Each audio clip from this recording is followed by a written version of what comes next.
Okay, we are recording. So I'll flip you around and show you the class, and I'll turn it over to you. Okay. Hello, everyone. What do we got? 1, 2, 3, 4, 5, 6, 7, 8, 9, 10, 11, 12. Is that right? 13? 2, 4, 6, 8, 10, 12. We're about 18. Oh, 18. All right. We got And some we should, by the great time going on. the next 10, 15 minutes, we should have a couple more come in that had advising and PT appointments. Very nice. Very nice. Well, my name is Ken Wainwright, and I am the Director of Clinical Education at the University of Kansas Masters of Athletic Training program. I am relatively new to this role. I started in June of 24.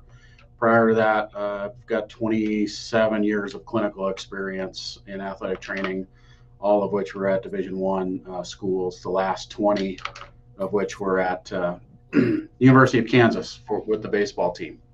So my goal in this role is to bring a little bit of clinical reality to the education side of athletic training.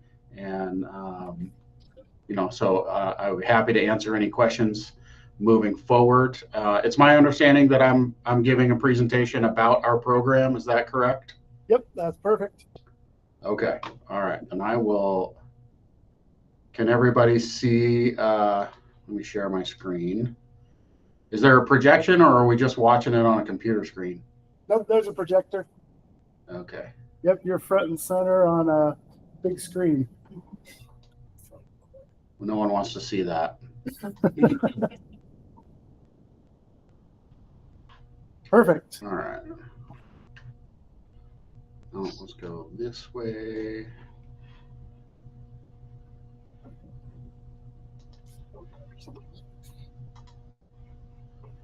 No, that's not one I want to start there. This is where I want to start. Okay. And the course that I am speaking to is which course? It's Intro to Exercise Science. So it is introduction to all the different opportunities, professions that students can go into for exercise science.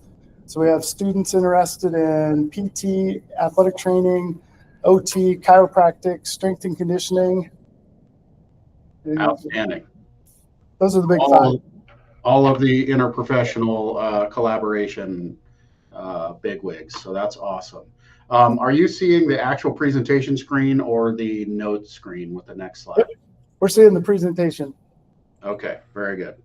So a little bit about our athletic training program. You've probably been familiarized with what athletic training is, but I'll give you my spiel. We are basically the first line of defense as far as any injury or illness goes.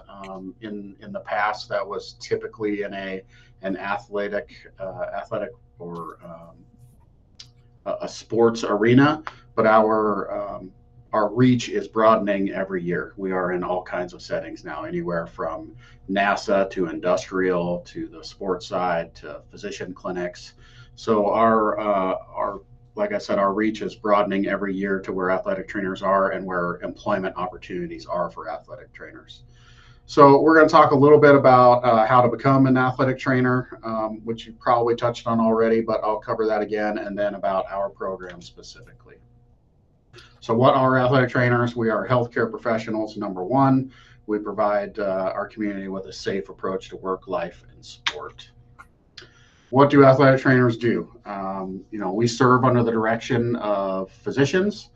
We provide education, training, based on state statutes, rules, and regulations. And each state has their own set of rules. Some are a little bit more lax than others. Kansas, I would say, is on the side of being pretty conservative compared to the states that surround us. But we figure out how to get it done regardless of those limitations. We provide care for injuries and medical conditions across the continuum. So first of all, we want to prevent injuries, and most healthcare professionals do. Promote wellness and education. We are there for emergent care. One of our classes is called Urgent and Emergent Conditions. I have nicknamed it 10,000 Ways to Die. So it is, we try to tell you all the conditions that we are avoiding people actually perishing on our fields. So we talk about lightning and environmental stuff, cardiac stuff, hearts, metabolic issues like diabetes and other issues like that. So trying to keep everybody alive. Then we do examination and clinical diagnosis after the emergent care is over. After that, therapeutic intervention and then rehabilitation. So we're one of the few healthcare professions that sees patients from the moment of injury until their return to play. And we are involved in all aspects of that. There aren't very many professions out there, healthcare professions, that are that involved with their patients. So it's a pretty unique opportunity as an athletic trainer. Just a little tidbit, the word athletic trainer is important to include athletic in front of it because when you say trainer, which a lot of people do, it brings to mind personal trainers or other people that are not necessarily healthcare professionals. They do provide an excellent service to the health of the community and people, but they are not in the same realm as healthcare professionals. So just want to make sure that when we're talking about athletic training that we are including the entire term of athletic trainer. Kind of a cool side note, has everybody seen the, I can't see you because I'm looking at my screen, but the State Farm commercial with Patrick Mahomes and the athletic trainer Julie Fromeyer? Yeah. Can't see if everybody's nodding, but so when it first came out, and it has Megan Trainor in it too. When it first came out, the athletic trainer in there works for the Chiefs, and I put up her name, and it just had the word trainer there, and I realized that it was a play on words because Megan Trainor is in it, Julie is an athletic trainer, and they just put trainer, and I get it, but to a person that I know of, we thought that was a missed opportunity for us as a profession to put the word athletic. Well, I also do side work for the NFL as a concussion spotter at Arrowhead Stadium, and I was watching the game the other night, and that commercial came on, and I was very happy to see that they actually changed it. It now says athletic trainer under Julie's name when they show her on TV. So that was pretty cool to see, and I'm glad somebody said something and reached out and they made a change. Anyway, athletic trainers, employment opportunities. So educational institutions, obviously, anywhere from middle school all the way up to college and university. Professional and amateur sports is probably, where we get the most notoriety. But these are some of the non-traditional settings that are available. The performing arts, military, public safety, hospitals and clinics are exploding. And then corporate workplaces is another area that is exploding. Places like Amazon. There's a big, why am I blanking on the name? Another industrial complex that's coming here to Kansas that is looking for athletic trainers. And so that's a big area. NASA is another one. So those are areas that opportunities for employment are really expanding for athletic trainers to be in a non-traditional role. Okay, becoming an athletic trainer. So the CAATE, the Commission on Accreditation of Athletic Training, that's CAATE at the top, that is our board which certifies programs to be able to teach athletic training education. Our program is one of these, and you have to be accredited by this board in order to have a Master's of Athletic Training program. The other portion of athletic training is the Board of Certification, the one right below it, that is the NATA. So after you have graduated from a CAATE accredited athletic training program, which is a master's degree program now, you then have to sit for and pass the national certification exam for the BOC credentialing exam. And then another level to that is obtain state credential or license in the state that you plan to practice in. This is not another test. It usually is just providing evidence of your graduation and your pass of the BOC, and they'll ask for personal information to apply for a license to operate in that state. The bad thing about it is most states are not reciprocal. So, excuse me. In order, like I live in Kansas, but when I work with Chiefs, that is actually in Missouri. So I have to have a Missouri license as well. But once you have licensure in one state, getting it from another state is usually much easier because the first state has done most of the work in making sure that you pass all the background checks and everything. So if you want to operate in multiple states, you have to apply for multiple licenses and keep those current if you plan to continue practicing in that area. Please let me know if anybody has questions. I can't see you. I will. Yep, I'll let you know if there's any. Okay, great.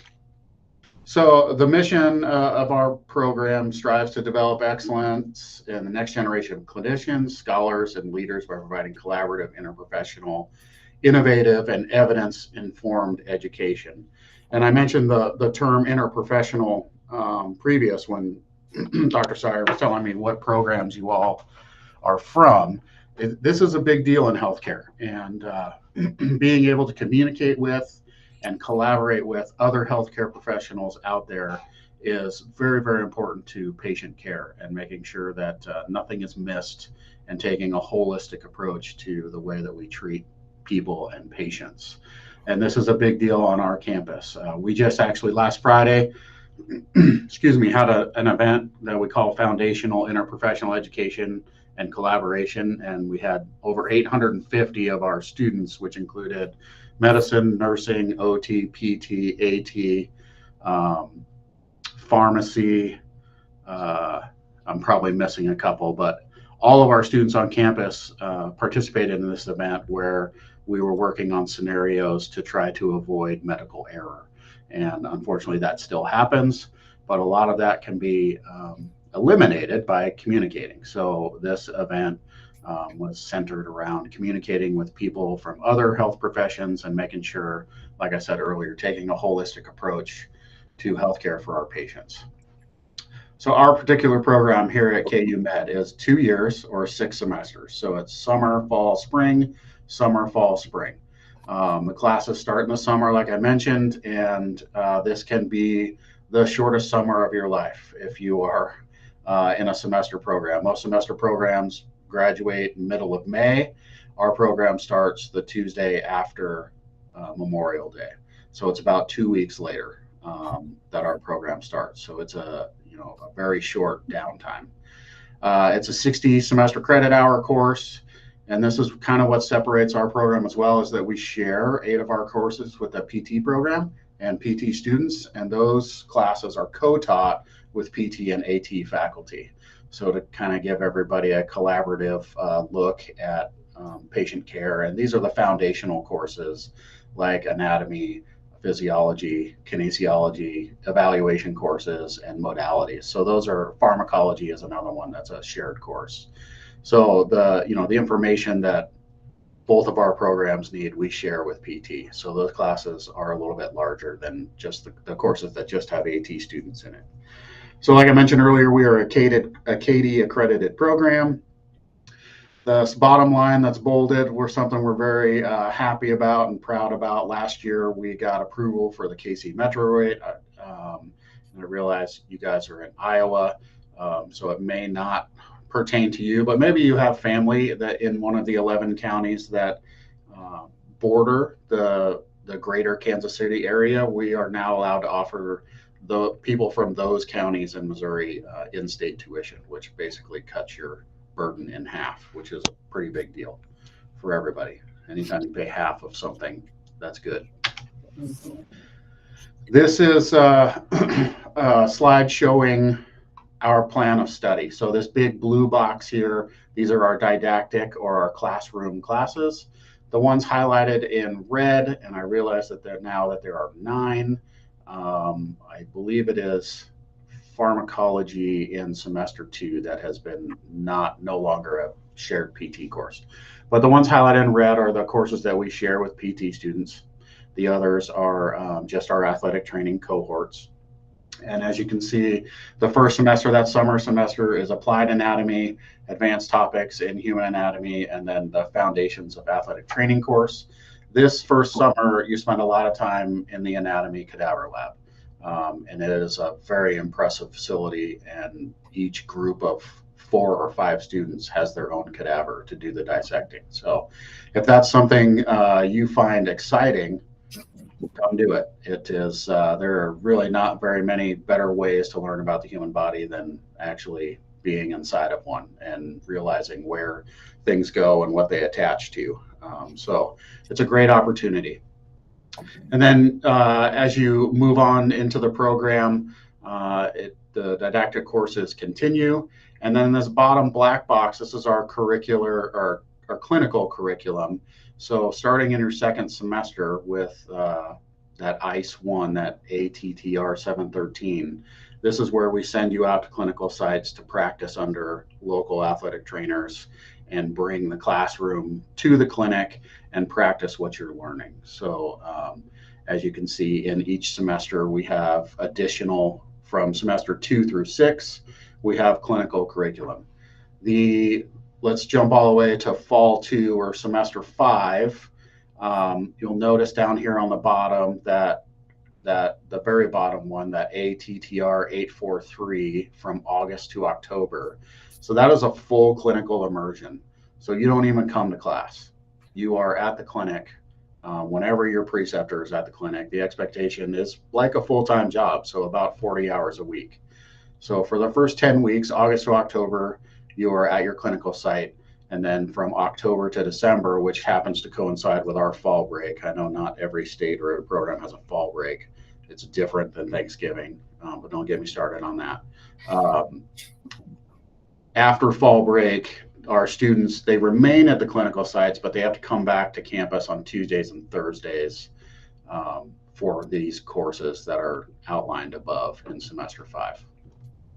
The last semester is an 8-credit clinical immersion. Again, this is an entire semester that is 100% clinically immersed. And this is where we can kind of get creative with your placement. You are really only limited by your imagination and your resources. You can go anywhere in the country for this. It does not have to be in the greater Kansas City area. It does not have to be at KU. It can be anywhere. But one of the things that I caution our students from is making really grandiose plans without having resources to help you. So, I make sure that you have family or friends or somebody that you can stay with while you're there, so that you're not paying double rent, either both here and wherever it is you go. But we have conversations about that in the semesters leading up to it, and figure out what it is you want to do. And kind of an interesting thing, our second year cohort right now, who is just about to start this in the spring, when they were the first year, I asked all of them if anybody was interested in doing a clinical immersion outside of Kansas City, and they all said no. Well, I have about 80% of them now scheduled to be outside of the Kansas City metro area. So your plans could change, your thoughts could change, and we just figure out what's best for you at that point through conversation. The shared clinical curriculum at KU. The orientation, campus and department-wide information sets the tone for the interprofessional learning, like I mentioned before, introductions to other health professions and other health professionals, your roles and responsibilities, and then profession-specific breakouts. So this is what happens on your orientation before classes start. And then our emphasis on interprofessional education. We do the School of Health Professions, like this entire campus, one here on the bottom, level 1 and level 2. So level 1 is in the spring, and like I said, we just finished last week this fall for our second year students. We also do strength and styles learning assessments to try to figure out, how do you learn the best, and how can we best approach each student and communicate with them in the best way. We have a Code Blue event where we are in an interprofessional environment where we actually practice a simulated hospital Code Blue, where somebody stops breathing and you've got to do CPR on a mannequin and work with different students from different professions to get the job done. We do suturing events where we teach you suturing. We just did that a couple weeks ago as well. So these are kind of the interprofessional education hallmarks that we have in our program. These are the 8 shared courses that I mentioned earlier, and you've been hitting the head 3 times with that now, so we can move on. So the program highlights here at KU Med, we're the only program in Kansas that's associated with a medical center, which allows us that tremendous interprofessional collaboration. Other schools do not have access to that as much as we do. I mentioned the anatomy cadaver lab. It is actually a really, really cool facility and a great learning opportunity. The state-of-the-art learning facilities, which is called ZEAL. It's actually short for a very long, hard to pronounce last name, who donated the money for this. But this is where we do the code blue training and the suturing. So specialized trainings we do here in this lab, which is just on campus, but in another building. So small class sizes for our AT only, depending on how big the cohort is. Our current first year cohort is 11 students. We are hoping to grow that in the coming years. I think 15 to 17 would be a great number. We can go all the way up to 25 if we have enough interest, which is hopefully where we're headed. So with these small class sizes, obviously the faculty, myself, Dr. Carolina Quintana, our program director, and Dr. Leslie Taylor, although we are the 3 core faculty in AT, so we get to know you very well, and you can't hide, because small class sizes, we see everybody multiple times a week and get to know you, not only as a student, but as a person, and what's going on in your life, and just try to make sure that we're giving you a well-rounded education. The last thing is our faculty experience in different areas and connections all over the country. One of the things you'll recognize in AT is that although there are a lot of athletic trainers in the country, it is a very close-knit, well-connected group. I don't know if everybody's heard of the 6 degrees of separation of Kevin Bacon, but I would say the degrees of separation in athletic training is probably more like 3. We could reach just about anybody with 3 steps with people we know. So, and that's not just us, that's through the whole country. So it's good connection wise. All right, we talked a little bit about the clinical education. Your first year, you have these ICE courses, integrated clinical education. What makes these different is that these are incorporated with didactic classes. So the days that you go to the clinic are Tuesdays, Thursdays, Friday afternoon or evening, and then 1 weekend day. And then your clinical experience in year 2, that's more immersive. So that's where you spend more time in the clinic than you do in the classroom. So that we want to emphasize that you get experience in the totality of an athletic trainer's life, whether it's administrative, teaching, rehab, injury evaluation, event coverage, all of that. You get exposed to every aspect of it so that you absolutely know that this is what you want to do, and have experience in all aspects of that. The clinical sites that we have in the KC metro area, obviously we have connections with KU Athletics, which is over in Lawrence. It's about 40 minutes from our campus. So our campus is actually on the med school campus in Kansas City proper.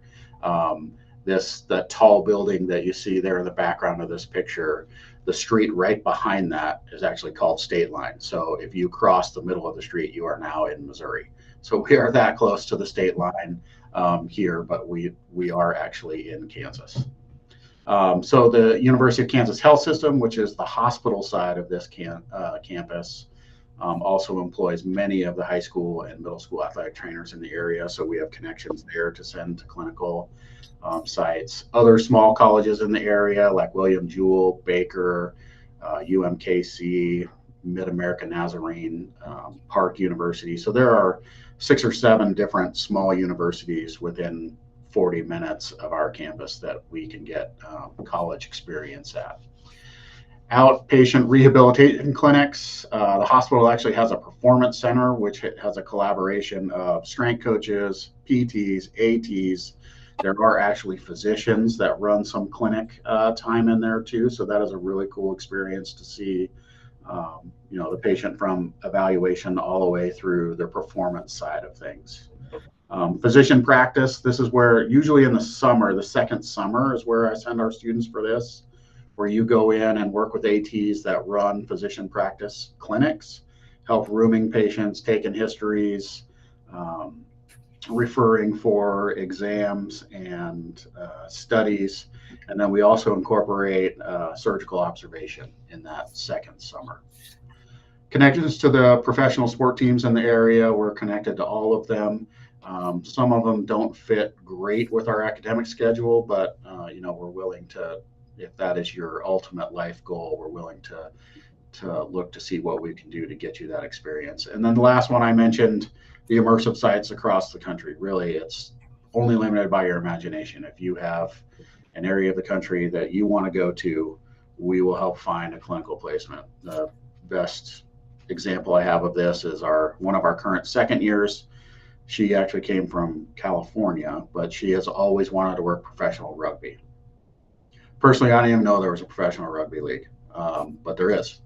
And she cold called an athletic trainer through LinkedIn, asking if he had any interest in hosting an athletic training student, and he said yes.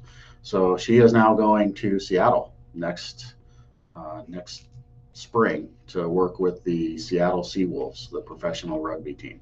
So really, it's really about reaching out and making a connection, and then we try to make that connection a reality.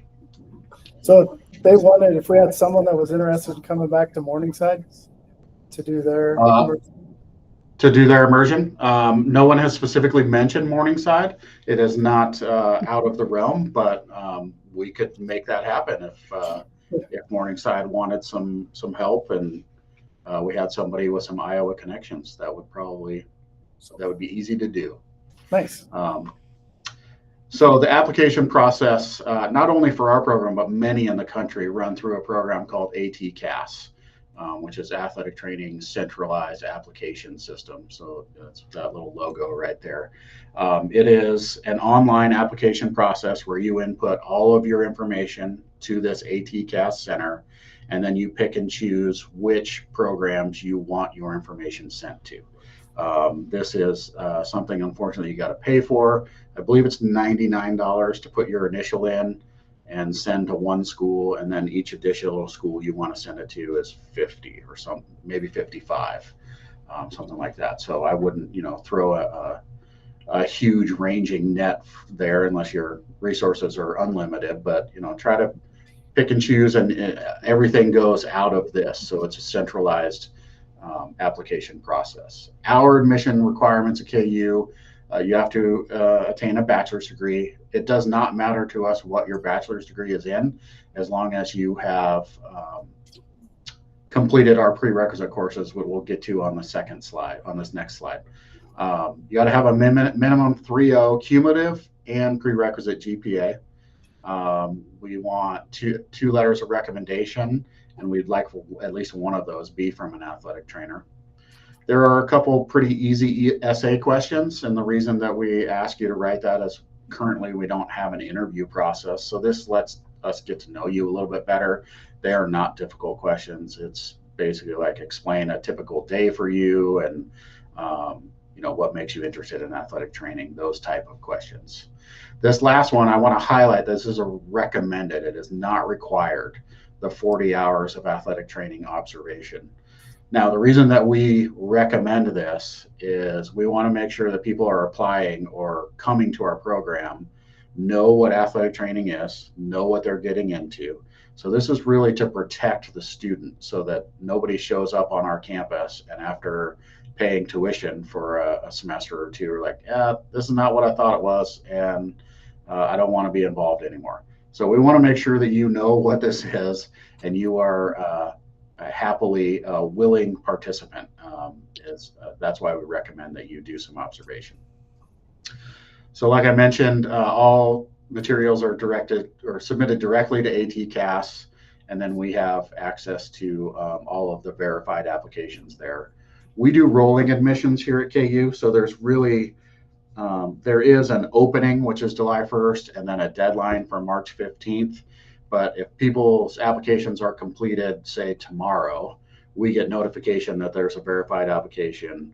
We review that as a faculty fairly quickly, well, usually within a few days, and either offer admission or if somebody doesn't quite meet the standard, then we say you don't meet the standard and you can't get in. So we try to get on top of that very quickly. There's not waiting until March to figure out whether you got in. You would know probably within a week or two, at the longest, whether you got in or we were offering you admission. So I mentioned the prerequisite. Now these are the KU courses that which do you no good, because these are not the numbers that you use. But these are the prerequisites that we require. So you got to have two different human anatomy with a lab, human physiology with a lab. So these are the course credit hours that are associated with the prerequisites. Biology. So your hard sciences, you have to have a stats class, as long as the word statistics is in the course description, then it probably fits this category. Nutrition class, intro to psychology class, and then I believe this one has been deleted this year, this personal or community health and wellness. Yeah, I'm pretty sure it has. So we need to fix this slide. But anyway, these are the prerequisites. I'm sure your course numbers and descriptions are a little bit different, but those are the basics that are required. All right, next is, I'm gonna throw this up there if anybody is wanting to get on our socials. Dr. Quintana is in charge of doing that. We try to be pretty active in posting what our students are doing and what our faculty are doing outside of the classroom, and just trying to get some engagement with our program there. Nice. So I took a picture of the slides, so I'll put it on our Moodle so they have okay. it. All right, very good. So I am going to stop sharing at this point. Exit. There we go. Who's got questions? Yes, sir. What's your name? Kalen. My name's Kalen. I was wondering, what is general tuition cost? So the general tuition, our website on ku.edu, actually, it does a really good job of line by line telling you what the tuition is. For out of state, for a 2-year program, right now, I believe it's about $80,000 for 2 years.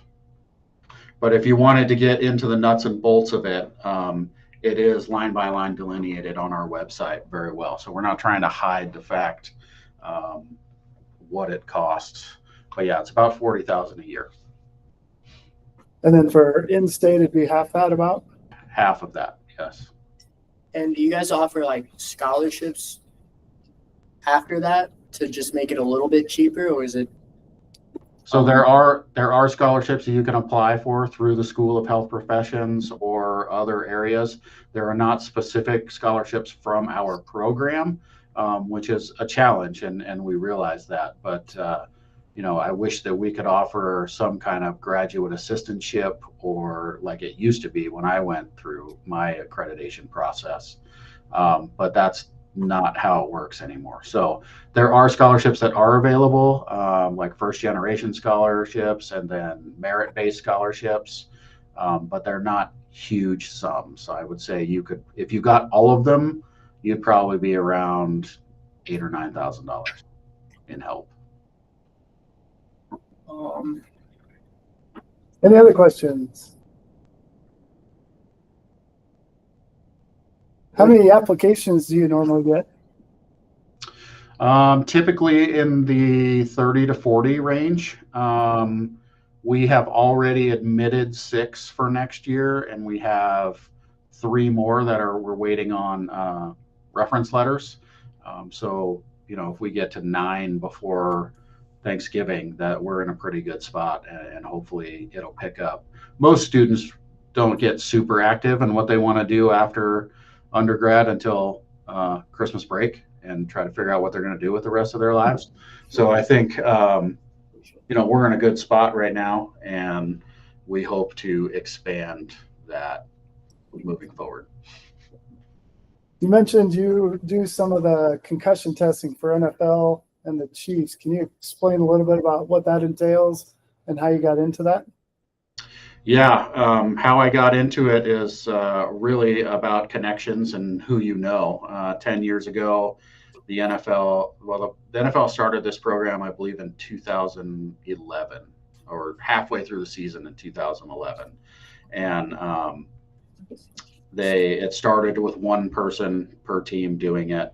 They then expanded to two people per team, per stadium doing, because they realized not everybody, somebody had life going on and they couldn't commit to every date to do it, so they went to two. And then when they expanded to three, one of my buddies who actually works at K-State asked if I wanted to do it, and I said yes. So they hired me on, and we have now expanded to two athletic training spotters per game working. So one's watching the home team, one's watching the visiting team.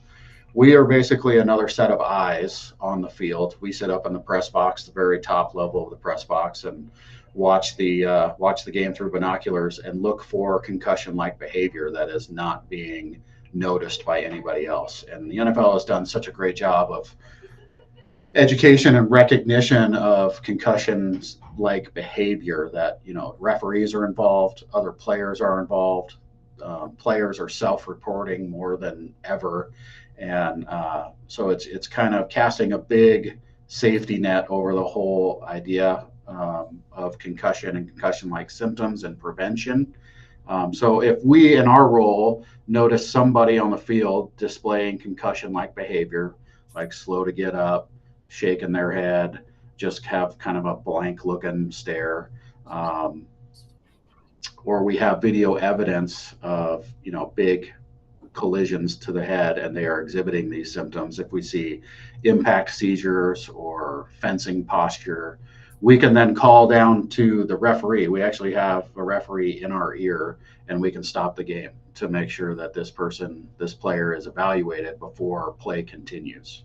Now, if play stops and they're looking at somebody already, we obviously don't need to stop the game because that has happened. We just need to be in communication with the team's medical staffs to confirm that they are doing a head and neck evaluation. So really it's about watching the game intently, which is what athletic trainers do anyway, and being an extra set of eyes and experienced eyes for people that are experiencing odd behavior that may be attributed to a head injury. It may just be because they're odd. We don't know. But if we see something, we are supposed to say something, and we have the ability to stop the game if we see it. Wow. How many times have you stopped the game? I've been doing it 10 years. I have not had to call medical timeout yet. Nice. I have had to, close the loop with other programs, but I have not had to make the referee stop the game. In fact, our entire team, we have 4 people on our team. We have only, as a group, called one medical timeout, and it was in Germany. So we had a staff member that went to Germany, and he called a medical timeout there. And I got to travel to Brazil this year to work that game. Did not have to call a medical timeout, but those opportunities are pretty amazing and pretty cool. Very cool. What kind of salary are you seeing your graduates get right out of your program? So the salary for athletic trainers, to be quite frank, in the past has been atrocious, and but it is getting better every year. I would say with a master's degree coming out of our program, the base salary that you should expect to get is somewhere between the 50 to 60 a year range. And with potential, depending on your experience and your position, being up into the mid to high, between $100,000 and $200,000 a year, depending on where you are working and what your role is. But yeah, I'd say the baseline is right around 50 to 60 now. What's your pass rate first time and then overall? Overall, 100%, and we have had all but one student pass the first time. Congrats. Thank you. Any other questions? Job placement. What's the percentage of students getting jobs like within 6 months after graduating? 100% so far.